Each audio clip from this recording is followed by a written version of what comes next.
Evo, imaš ovde za 1,5 šišeta piva, a meni ćeš da doneseš iz prodavnice 1 kutiju keksa. Jednog malo da se odmori. Pola sata. Malo da neka. Kakav odmor, ljudi čekaju, niste jedini. Dakle? Aj sad baš jedan popriđe, koju budeš sestru da možeš. Jebe mi ti sestru i sve ti jebe. Jebe na tebi, baš. Mene? Aj. Mene? Aj. Ostavi nož ti čupavi repijam, bre. Aj. Stavi nož. Jebe mi ti familiju. Jebe tvoju familiju. Tu ti došao u Srbiju da me biješ. Jebe mi ti decu, ne ću te da davim. Aj da vidim kako ću da davim. Jel hoćeš da vidiš? Jel hoćeš da ti predsedne? Ma idi bre. Mogu se praviš neki jak. Da mi ti mamu pičku, ti mene još ne znaš. Jebi pojmo te. Ti izvadi grtljan ko ništa.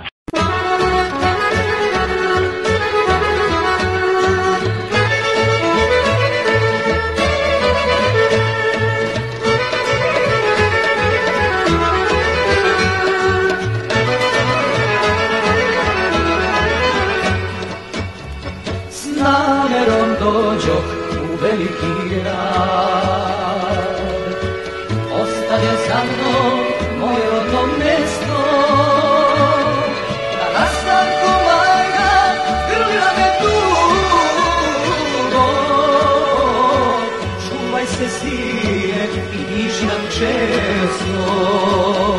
Na nastanku majka grlila me dugo.